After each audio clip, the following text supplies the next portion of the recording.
to Spread the Word. We have a new face here today. Some of you might know this lovely specimen of human, Savannah, one of our booksellers. We are very excited to welcome her to first Spread the Word. Welcome, Savannah. Everybody, yes. Danielle is fine. Yes, Danielle is fine. And we wanted to give Savannah an opportunity to join us, and Danielle didn't want to edit 4 people. Danielle does do all of our editing, so we just do Danielle what she and all wants. the panels you're putting in right now. So I read this book. It's called The Half Moon, and I'm going to say up front, there is struggling with fertility and child loss in this book, and it's a major plot point between the marriage dissolution between these 2 people. Good to know.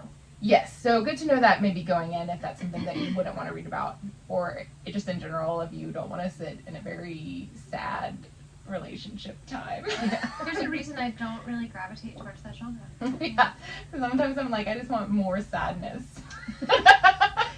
See, I grabbed that book too, and I think that's actually what drew me to it. I was like, oh yeah, familiar. Yeah, I'm all escapism over here. Yeah. All escapism all the time. It is told from the 2 characters of the marriage, Jess and Malcolm.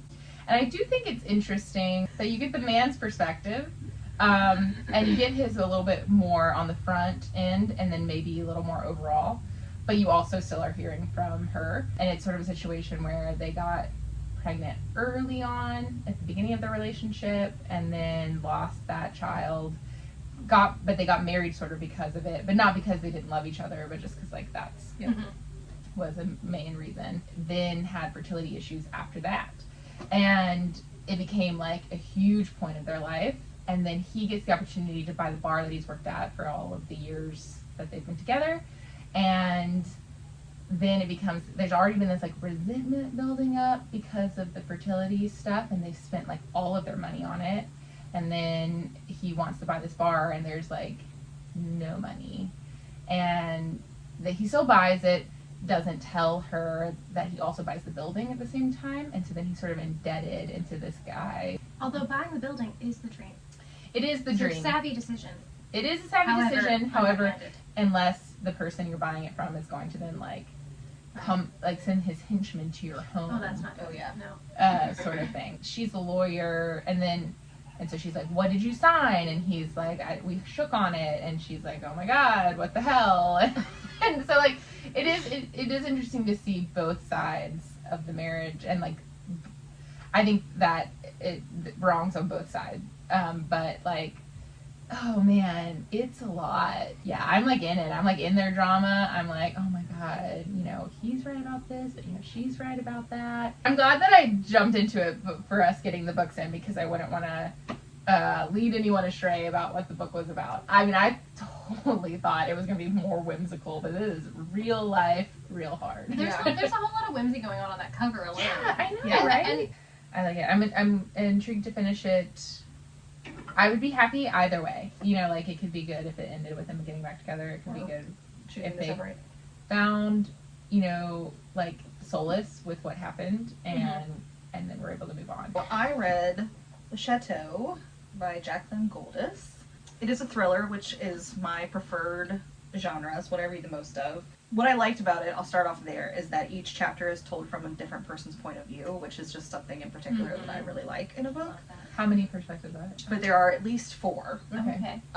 Because what the story is this woman, Darcy, has 3 best friends from college. They all met when they were doing like study abroad in Avignon, France. When they were all studying abroad, they went to Darcy's grandmother's house for like every weekend, because her grandmother lives in this big chateau really close by. So they have all these fond memories of this house. 20 years later, they all get an invitation to go back to the grandmother's house. And they're like, this is weird. Anytime you get an invitation to go to a fancy home, I feel like hackles should be raised. Yes. And like they've all stayed friends, so it's not like they haven't seen each other in the last 20 years. Like, this is not a spoiler, this happens like in the 2nd chapter, but they wake up and one person has been murdered. Yeah. So because you're getting all these different perspectives, you're only like seeing like glimpses at a time of what may have happened, or like what people's motives are, or like secrets they're all keeping from each other. Just, yeah, all the secrets end up coming up, and there's like revenge, and it's a little sexy in some parts too. Whenever I read thrillers and mysteries, I feel like I become the most Pollyanna, like, just like, I don't know, anything could happen. Like, I sometimes actually call what's going to happen pretty close to the beginning, but I'm like, who knows? Yeah. And then people ask me, like, do you know who's going to do it? By the end, I'm like, I don't know. Like, and I genuinely am like, anything could happen. Oh my gosh. Anything You're could just happen. open to finding out, like, being surprised. I'm that way too. I think every thriller I read, almost every thriller I read, I think I am genuinely surprised. And then to what I actually read, The McMasters Guide to Homicide by Rupert Holmes. So it starts out as if it is a guide. Like, you are picking up a book that is a guide of how to murder your employer. First part of the book, this student, he's trying to kill his boss. He fails miserably. Not miserably, but he fails. And he is extracted by these police officers who take him to a clandestine location, a clandestine school, where they just teach people how to kill people really effectively. But, like, you have to have a good reason to kill people. They have, like, a whole, like, doctrine of, like, answering all these questions. Like, have you given this person a chance to right their wrongs? Will somebody miss them? Is there another way to get over this? If you've answered all these in, like, the direction of murder, then we will happily teach you how to murder something. And then the other half of the book is you're following three main characters as they are executing their thesis, which is the person they want to murder, and you're following it. But it's like in the mid 1950s / early 60s. It's not clearly given. Just like, it's post-war. There's, like, lots of misogyny, obviously murder and violence. But there's like all this detail that's really, really fascinating, and really, really fun. And, like, I don't want to kill anybody. It was so interesting to hear, like, the different, like, commonplace objects you can use to. Oh, yeah. It's more of, like, the handiness of it. Okay. You can kill someone with anything. Not anything, but lots of things. Lots of things. Lots of things. Nutmeg. Kind of giving me, like, Final Destination vibes. I do see Yeah, that. like a like very specific scenario has to happen for you to die this way. But they're all created by a person and not by destiny. Right. So that's been May. June Brings us Pride. Yeah, Park Pride. Circle Pride. Park Circle Pride. June 6th through June 11th. We have lots of events lined up.